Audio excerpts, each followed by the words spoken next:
Hello and welcome to The Search. I'm Shahid Jurgen. In this lesson, we're going to consider one prominent theme that runs throughout the Psalter. In fact, it's a theme that can be found throughout the whole of Scripture. It deals with the tension that believers experience between the ideal and reality. And we'll see that theme particularly in this lesson in Psalms 9 through 13. So the ideal versus reality.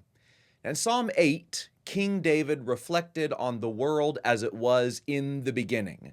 David knew that the cosmos reflected God's power, wisdom, and authority.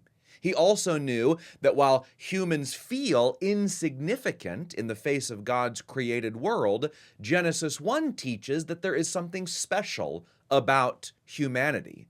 David's reflection on Genesis 1 reveals his understanding that God has invested a great deal of authority in humanity, making them rulers over the works of Yahweh's hands and crowning them with glory and honor, says Psalm 8, verses 5 and 6. Psalm 8 begins and ends with that same shout of praise, Yahweh, our Lord, how excellent is your name in all the earth. Now, one of the remarkable features of Psalm 8 is its position in the Psalter. Psalm 8 is surrounded by 10 lament prayers, Psalms 3 through 7 on one side and 9 through 13 on the other. The disjointing contrast between these lament prayers and David's praise for God's elevation of humanity in Psalm 8 is no accident. This reflects a common theme that, as I said a moment ago, runs throughout the Psalter, and that is the difference between the ideal and reality. All lament psalms struggle with this tension. On the one hand, David could affirm his belief that God is a shield who surrounds and protects him, and on the other hand, he can complain about how his enemies are triumphing over him and they're about to kill him. David can affirm that God is a righteous judge, while he simultaneously complains about the fact that he is being treated unjustly. Psalm 8 is the ideal, but humans are not living in the world of Psalm 8 anymore. God's perfect justice is the ideal, but humans are living in a world where we make our own justice, and that's often far from righteous. Life outside of Eden is not the way God intended the world to be. Sin and rebellion have made it this way, and Psalms 9 through 13 reflect on that tension. Now let's talk about the genre of these psalms. Psalms 3 through 7, that's the first 5 lament prayers before Psalm 8, they are personal prayers that David offered for himself. One difference between those prayers and Psalms 9 through 13 is that in these prayers, David is no longer praying only for himself. Psalms 9 through 13 represent a subcategory of lament prayers called corporate lament or group lament. Sometimes David will still talk about his own troubles, like when he refers to my enemies in Psalm 9:13, but at other times he refers to a generic group of sufferers, which he calls the helpless in Psalm 10 and verse 12. David is writing on behalf of himself and others who are experiencing similar kinds of suffering. Now, like other lament prayers, these psalms include an address to God, complaints, requests, statements of confidence in God's abilities, and praise. While David's personal prayers usually start with complaints and requests and then eventually resolve in praise, these psalms don't always follow a set sequence. And even though the order is different, the key elements, however, do remain. Let's just make a few observations also about the structure. And I want to particularly hone in first on Psalms 9 and 10, the first 2 of this set of 5. Now, the Septuagint, which is a Greek translation of the Hebrew Bible, actually combines Psalms 9 and 10 into one psalm. And it does that for 2 main reasons. Psalm 10 is one of the only psalms in this section that doesn't have a header. And Psalm 10's message closely resembles that of Psalm 9. So Golden Gate offers this outline of the two Psalms combined into one prayer. We have a statement of faith and praise for Yahweh's past acts, followed by a plea. Then that repeats, a statement of faith and praise for Yahweh's past acts, followed by a plea. Then there is the lament for the present situation, followed by a plea, and finally a return to faith and praise for Yahweh's past acts. So we're going to accept the Septuagint rendering here and proceed with reading these Psalms together. We'll combine Psalms 9 and 10 into one prayer. And really, what we're going to spend most of our time doing in this lesson is just reading. We've got 5 Psalms to cover. We're going to read all 5 of them. We'll just make maybe a few brief comments as we go from one Psalm to the next, and then try to wrap everything up with some concluding thoughts about the message of these Psalms at the very end. So we're going to start with Psalms 9 and 10. Now, while we read these Psalms, I really want us to focus on that tension between the ideal, which is bound up in the nature and purposes of God, and the reality that was being experienced by both David and the helpless ones that he represents. And see if you can spot that tension as it's worded throughout these prayers written by David. Okay, Psalm 9 begins, for the director of music, to the tune of The Death of a Son, a Psalm of David. Verse 1. I will give thanks to you, Yahweh, with all my heart. I will tell of all your wonderful deeds. I will be glad and rejoice in you. I will sing the praises of your name, O Most High. My enemies turn back, they stumble and perish before you, for you have upheld my right and my cause, sitting enthroned as the righteous judge. You have rebuked the nations and destroyed the wicked. You have blotted out their name forever and ever. Endless ruin has overtaken my enemies. You have uprooted their cities. Even the memory of them has perished. Yahweh reigns forever. He has established his throne for judgment. He rules the world in righteousness and judges the peoples with equity. Yahweh is a refuge for the oppressed, a stronghold in times of trouble. Those who know your name trust in you, for you, Yahweh, have never forsaken those who seek you. Sing the praises of Yahweh enthroned in Zion. Proclaim among the nations what he has done. For he who avenges blood remembers. He does not ignore the cries of the afflicted. The nations have fallen into the pit they have dug. Their feet are caught in the net they have hidden. Yahweh is known by his acts of justice. The wicked are ensnared by the work of their hands. The wicked go down to the realm of the dead, all the nations that forget God. But God will never forget the needy. The hope of the afflicted will never perish. Arise, Yahweh, do not let mortals triumph. Let the nations be judged in your presence. Strike them with terror, Yahweh. Let the nations know they are only mortal. Why, Yahweh, do you stand far off? Why do you hide yourself in times of trouble? In his arrogance, the wicked man hunts down the weak, who are caught in the schemes he devises. He boasts about the cravings of his heart. He blesses the greedy and reviles Yahweh. In his pride, the wicked man does not seek him. In all his thoughts, there is no room for God. His ways are always prosperous. Your laws are rejected by him. He sneers at all his enemies. He says to himself, nothing will ever shake me. He swears, no one will ever do me harm.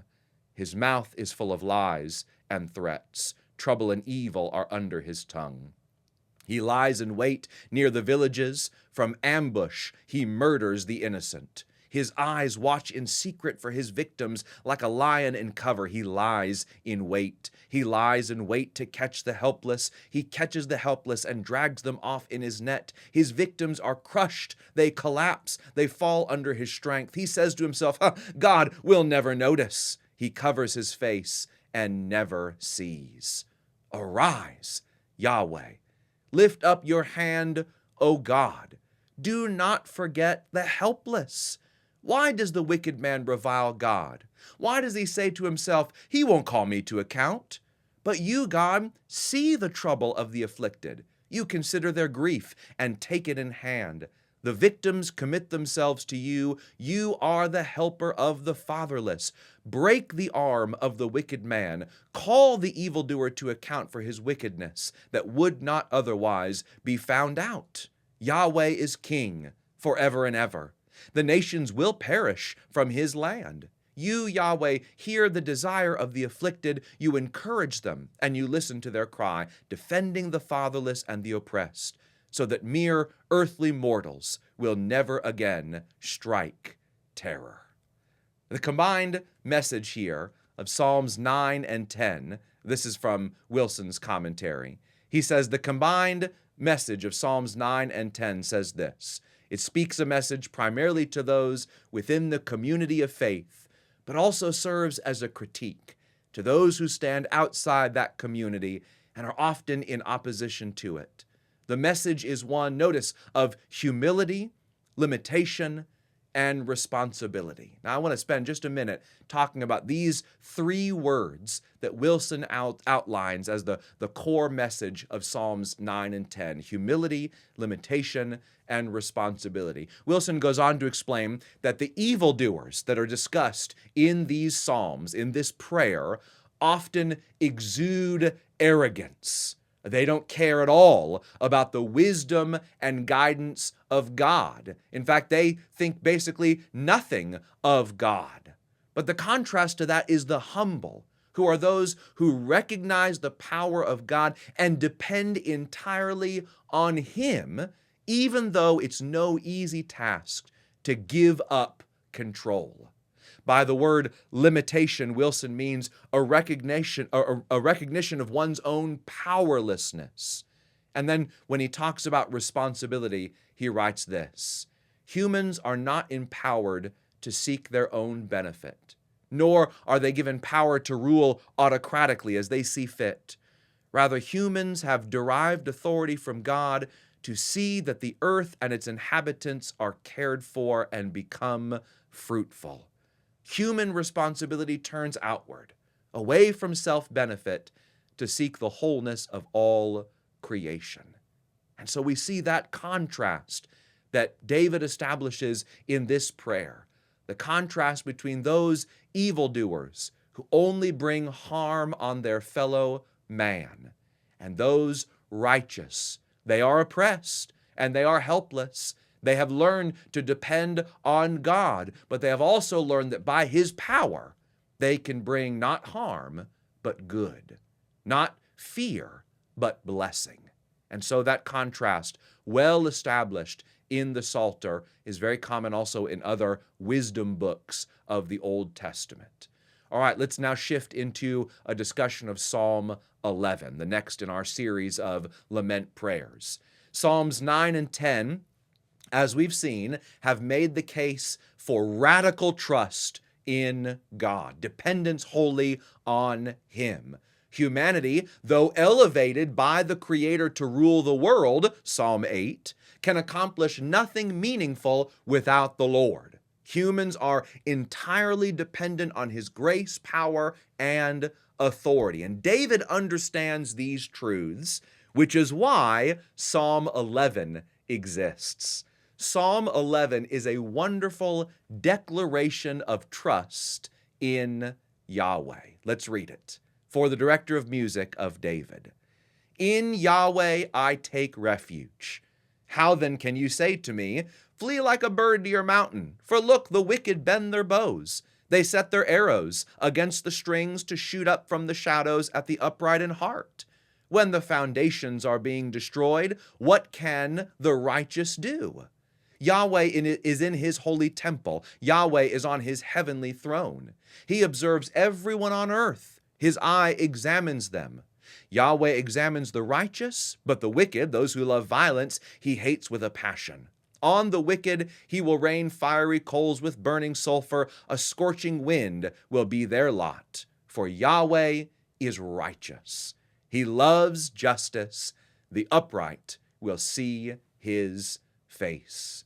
Now, Psalms 9 and 10 depict a pretty bleak situation for the oppressed and the helpless, for those who are being attacked for those who are being persecuted, for those who are unjustly treated by evil doers. And in a situation like that, it's as if the whole world feels like it's falling apart around you. Maybe you are experiencing that in your life right now. You look around and you feel as if there's no foundation upon which you can stand, and everything is collapsing. What do the righteous do? What can they cling to when they feel that kind of shifting sand beneath their feet? Well, David felt that way sometimes. And his advice was to remember that Yahweh sees all from his throne of righteousness, and that final judgment, the world itself, belongs to him. So while it feels uneasy and uncertain, and there's a great deal of trepidation, there is certainty, there is bedrock, there is hard, firm ground upon which one can stand when trusting in Yahweh. And that is the plea that David makes for himself and for his audience, to remember who Yahweh is and why he is trustworthy. Now, let's shift our attention to Psalm 12. Psalm 12 continues to explore that world that was set up in Psalm 11. It continues this idea of experiencing a world where the foundations have been destroyed and everything seems hopeless. And David, again, is resting in that tension, that exceedingly difficult and precarious position between God's ideal, this perfect justice and righteousness and peace, and the reality of life outside of Eden. And so Psalm 12 begins, for the director of music, according to Sheminith, a psalm of David, verse 1.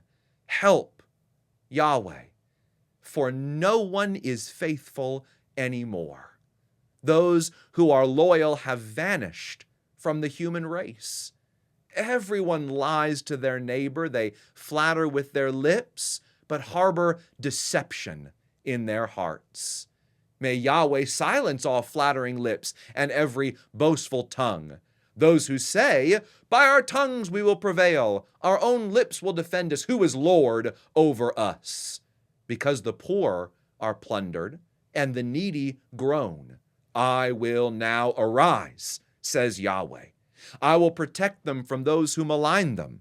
And the words of Yahweh are flawless, like silver purified in a crucible, like gold refined 7 times. You, Yahweh, will keep the needy safe and will protect us forever from the wicked, who freely strut about when what is vile is honored by the human race. David makes reference to the words of Yahweh in this prayer and professes that they are as flawless, as purified and refined precious metals. And what are those words that David had so much confidence in? They are the promises of that previous verse, that God will surely arise to help and protect the poor and the needy from those who would do them harm. David knows that God has promised to help, and once God has made a promise, it's sure to come to pass. Even though David does not know when God will make due. And he sits in that place of waiting. And in fact, it's that place of waiting that segues into the next and final prayer in this little mini collection of laments. So we've looked at Psalms 9, 10, 11, and 12. We've observed the extreme struggle David experienced between God's ideal and life's reality. David calls upon God to bring his ideal into the world for himself and for the others who are oppressed, whom he represents. But finally, when we get to Psalm 13, David's anxiety about waiting for God seems to just overwhelm him. For the director of music, a Psalm of David, verse 1. How long, Yahweh, will you forget me forever? How long will you hide your face from me? How long must I wrestle with my thoughts and day after day have sorrow in my heart? How long will my enemy triumph over me? Look on me and answer, Yahweh my God. Give light to my eyes, or I will sleep in death. And my enemy will say, I have overcome him. And my foes will rejoice when I fall. But I trust in your unfailing love. My heart rejoices in your salvation. I will sing Yahweh's praise, for he has been good to me. Regarding David's fourfold questioning about how long, Golden Gate writes, here, time itself becomes a destructive force, wearing down a man's ability to hold out and intensifying the suffering to an inhuman level. It comes as no surprise then how often David has to write about waiting on the Lord. This is something he says in many different Psalms. Psalm 27, verses 13 and 14, David writes, I remain confident of this. I will see the goodness of Yahweh in the land of the living. Wait for Yahweh. Be strong and take heart and wait for Yahweh. Or how about this from Psalm 37? Commit your way to Yahweh, trust in him, and he will do this. He will make your righteous reward shine like the dawn, your vindication like the noonday sun. Be still before Yahweh and wait patiently for him. Do not fret when people succeed in their ways, when they carry out their wicked schemes. Waiting, however, is almost never easy.